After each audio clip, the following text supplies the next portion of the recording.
राहुल गांधी ने लंदन में भारतीय लोकतांत्रिक व्यवस्था को लेकर टिप्पणी की और केंद्र सरकार पर गंभीर आरोप लगाए थे, जिसे लेकर अब वे बुरी तरह से गिरे हुए हैं।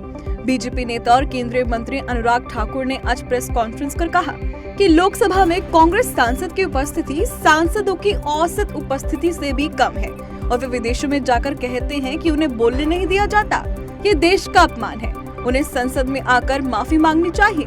अनुराग ठाकुर ने कहा कि आज भारत एक वैश्विक महाशक्ति के रूप में उभर रहा है और G20 की अध्यक्षता कर रहा है। ये सभी चीजें भारत की प्रगति को दर्शाती है, लेकिन दूसरी ओर राहुल गांधी भारत को अपमानित करने का कोई मौका नहीं छोड़ रहे हैं।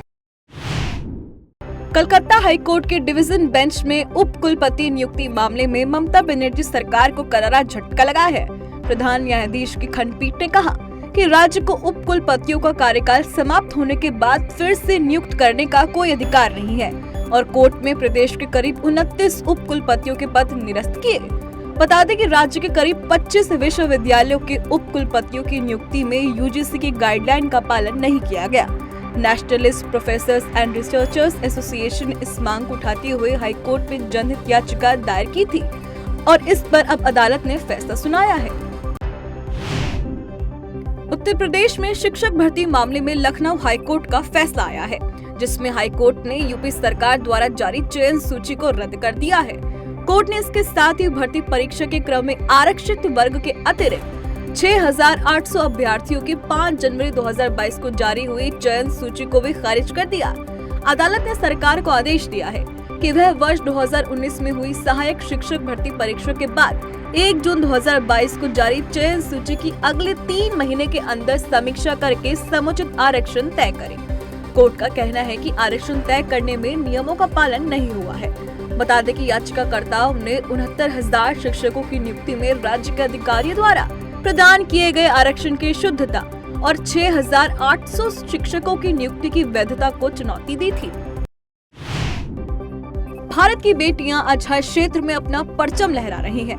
वहीं सुरेखा यादव ने वंदे भारत ट्रेन चलाने वाली पहली महिला लोको पायलट बनकर नया कीर्तिमान स्थापित किया है। एशिया की पहली महिला लोको पायलट सुरेखा यादव ने महाराष्ट्र के सोलापुर से CSMT तक वंदे भारत एक्सप्रेस चलाई। सुरेखा की इस उपलब्धि के लिए उनके साथी ट्रेन पायलटों ने छत्रपति शिवाजी महाराज टर्मिनल्स के प्लेटफॉर्म नंबर 8 पर उनका जोरदार स्वागत किया। उनकी इस उपलब्धि पर मध्य रेलवे ने भी उन्हें सम्मानित किया। यह भारतीय रेलवे के लिए भी गौरवपूर्ण पल है। भोपाल गैस कांड के पीड़ितों का मुआवजा बढ़ाने की केंद्र सरकार की क्यूरेटिव पिटीशन को सुप्रीम कोर्ट ने खारिज कर दिया। इस याचिका में गैस पीड़ितों को यूनियन कार्बाइड से करीब 7,800 करोड़ का अतिरिक्त मुआवजा दिलाने की मांग की गई थी। सुप्रीम कोर्ट ने कहा कि केस दोबारा खोलने पर पीड़ितों की मुश्किलें बढ़ेंगी। बता दें कि सरकार ने 2010 में क्यूरेटिव पिटीशन दाखिल की थी, जिस पर 12 जनवरी 2023 को सुप्रीम कोर्ट ने फैसला सुरक्षित रख लिया था। हिंद प्रशांत क्षेत्र में चीन के आक्रामक रवैये को देखते हुए अमेरिका ने उस पर लगाम लगाने का प्लान बना लिया है। चीन को 3 तरफा घेरने के लिए अमेरिका, ऑस्ट्रेलिया और ब्रिटेन ने परमाणु संचालित को लेकर एक बड़े सौदे की घोषणा की है। यह घोषणा तीनों देशों के राष्ट्रीय अध्यक्षों ने सैन डिएगो में एक शिखर बैठक में भाग लेने के बाद की है। बता दें कि हिंद प्रशांत क्षेत्र में चीन का दबदबा कम करने के लिए ऑस्ट्रेलिया कई परमाणु संचालित पनडुब्बी अमेरिका से खरीदेगा। इसके साथ इस डील के तहत ऑस्ट्रेलिया ब्रिटेन के साथ पनडुब्बियां बनाएगा, जो नई तकनीक के साथ विकसित होगी। यदि आवश्यक हुई तो ऑस्ट्रेलिया 58 अरब डॉलर देकर 2 और पनडुब्बियां खरीद सकता है। भारत के खिलाफ 3 मैचों की वनडे सीरीज से पहले ऑस्ट्रेलियाई टीम में बड़ा बदलाव हुआ है। स्टीव स्मिथ 17 मार्च से शुरू होने वाली वनडे सीरीज में ऑस्ट्रेलिया की अगुवाई करेंगे।